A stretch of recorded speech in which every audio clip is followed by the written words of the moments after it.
Hello, I'm Neil Whelan, and welcome to the Wesleyan Podcast. In this episode, brought to you by Wesleyan Financial Services, Marie Williams-Cooke and our head of dental, Iain Stevenson, explore the concept of the nest egg and its significance for dental professionals, and provide valuable insights into effective saving strategies. From inflation impacts to investment options, they discuss how to build a robust financial plan for your future.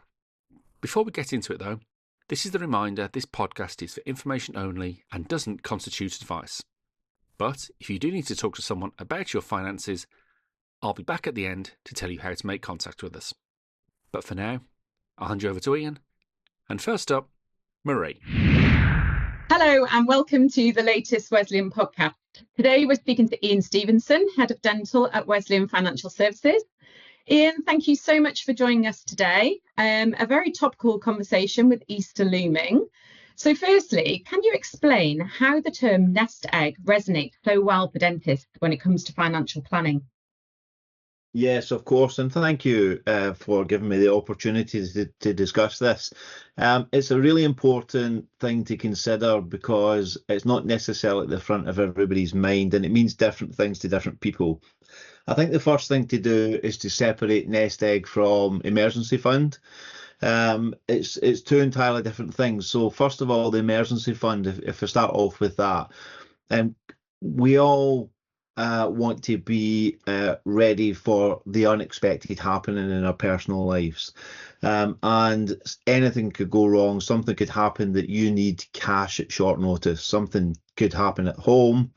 Something could happen with someone in your family and you need access to cash. That's an emergency fund. So it's not money that's set aside for a specific reason. It's just money you can get your hands on at very short notice. Something happens. I need a few £1,000s for something.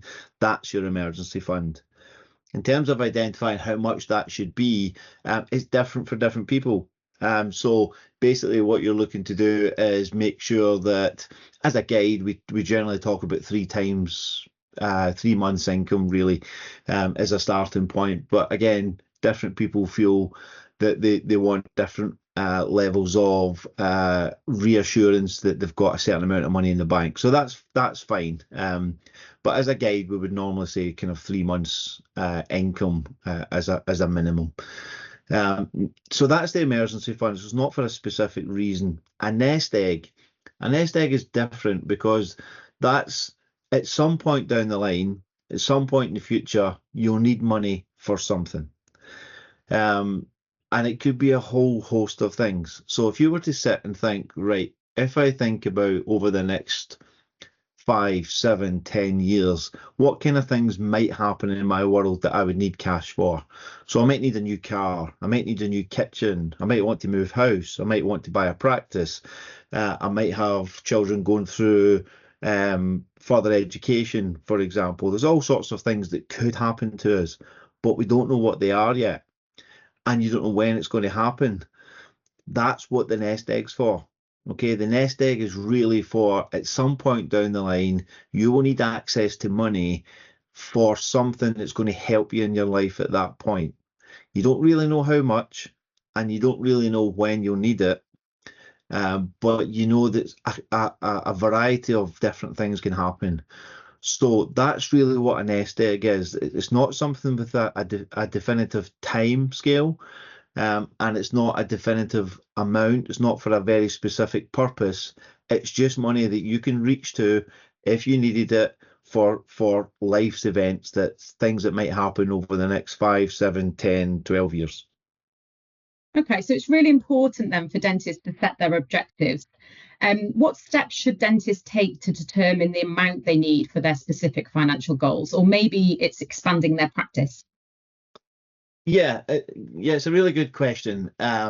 So the kind of formula that I would suggest is, as with most types of financial planning, short, medium and long term is a good starting point. So you think about what might you need over the short term. What do you know that might be ahead? And there might be some things that you can easily say, right, I know I want to save for a practice, or I know I've got 2 children going to university, or you know something's happening around the corner. So you can be a bit more specific around those things because you know that it's going to happen. When you think of long term, you're more thinking of retirement. Okay, so you're more thinking about what's my exit strategy? How do I get out of dentistry? How do I sell my practice if I'm a practice owner, etc. So that's long term. That's further down the line. When you start thinking about the medium term, this is where it gets a little bit more challenging because, as I said earlier, you know that there's things that are going to happen, but you don't know what and you don't know when. So what I would suggest you do is you bring it back to look at kind of 3 different things that I would suggest that are important. So the first thing is I would want to make sure that you've got control. Okay, so don't control in terms of how much you contribute, when you contribute. Have you got lump sums to set aside? Do you want to do it out of regular income? And start to think about how much you can put aside without affecting your current standard of living. That's a good starting point. The control aspect comes from you want to know that that you can increase, decrease, stop and start these contributions. If you had a bit extra towards the end of the tax year or the end of a year, or you inherited some money, that you want to be able to put some lump sums to it as well. So how much and how you contribute to it is important. So you would need to control in terms of the contribution rates. The other thing you'll need control over is to how and when you access it. Because you don't know when you're going to need this money, you want a bit of flexibility. You don't want it locked away for 10 years that you can't get at it, because the event that you're planning for or might happen, it could happen in 7 years. So you'll need the peace of mind to know that if need be, you can access these funds or some of the funds at various stages, not just at a given point in time in the future. The other thing that's important is tax efficiency. So the second aspect is to make sure that any plans that you put in place or any thoughts that you've got around putting money aside, that it's as tax efficient as possible. There are lots of tax efficient opportunities around, you'll need help to be guided through those and make sure you're making the right decisions. But tax efficiency is really important. And then the final thing to consider is risk. What level of risk are you prepared to take? What type of fluctuations are you comfortable with? How long are you prepared to invest for to offset the potential risks? Again, you would need a full discussion around that just to make sure that you're comfortable with that. And what underpins all of this is just flexibility. Okay, things change, your life changes, your priorities change. Therefore, you will need to build in a large degree of flexibility to make sure that whatever plans are suitable for you now is changeable as you go as time goes by. So I hope that makes sense. I would make sure that you're focusing on what you can contribute just now, what suits you just now. Make sure you've got control in terms of you can change the contribution rates, make sure it's tax efficient, make sure it suits your views on risk, and overriding all of that is you've got flexibility to make changes as time goes. Yeah, so you said there that you potentially need help in managing all of this. Why is it important for dentists to seek professional advice, and what are the common mistakes that are made? So I completely understand that dentists in particular have no time. I completely get that. They're extremely busy professionals. They have a completely all-encompassing job and role and occupation, which is the one commodity they're very limited on is time. But there's 2 risks associated with that. So one risk is that they choose to just kind of do nothing. Right, I'll wait 6 months. I'm too busy just now, or I'll wait till next year, or I'll wait till 3 years' time. Very quickly, 6 months becomes 2 years, becomes 3 years, becomes 5 years, and you've missed it. You've missed the opportunity. Every month that you miss, every month that you put this off, then it has an impact in terms of what you're going to get back at the end of the time or whenever you need the money. So So there's a huge risk in terms of cost of delay, we call it, okay? Putting off the decision, the risk of doing nothing is putting off the decision to the point where actually the longer you put it off, the more expensive it can become, or the less impact it's going to have. And if you don't have the money at a time when you really do need it, what's your option? You're going to have to borrow. And you don't really want to be doing that. Instead of getting interest and receiving growth, you're actually going to end up paying interest, and it's going to cost you money. So not choosing not to do something at this point is a risk in itself. So the second reason, Marie, really is that there's a myriad of options available to people.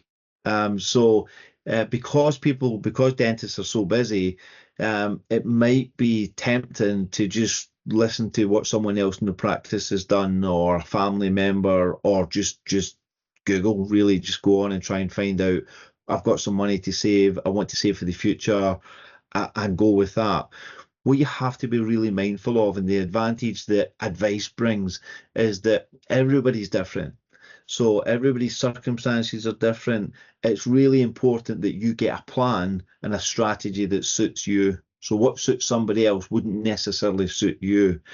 And I'm deliberately using the words plan and strategy rather than products. The products just fill the gap. The products are just the end result.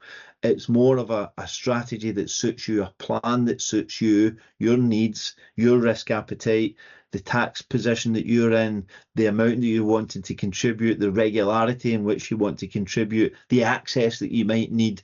There's a lot to take into account. So again, the temptation might be to jump on and just find one that's a plan, a product, if you like, that's got a certain level of return, or somebody else has used and is happy with it. But please be mindful that having a conversation with somebody actually helps you develop a plan and a strategy that's specific to you, and it's not something that's just off the page that somebody else has used, because it may not be right for you. So I would definitely, although it's going to require an investment of time, it definitely gives you the peace of mind that you know that what you've got is right for you. It will continue to be right for you. And I think, I don't think you can put a price on that. I think that's really important. Okay, that's fantastic. Thank you so much, Iain. That was really, really interesting, and lots of key considerations there to take away. And that's our show for this week. Thank you to Marie and Iain. If you are looking for expert financial advice, go to wesleyan.co.uk, where you can book an appointment with one of our specialist financial advisors. Charges may apply, but we won't charge you until you've agreed the services you require and the associated costs. Find out more at wesleyan.co.uk/charges. If you want to find out about Wesleyan more generally, you can find us on the website formerly known as Twitter, over on Facebook, Instagram and LinkedIn. And if you found the podcast useful, you can like and subscribe to us on all the usual platforms, as well as find us on YouTube, where there's a whole library of videos covering a wide range of financial planning topics. But that's it for now. So until next time, thanks for listening.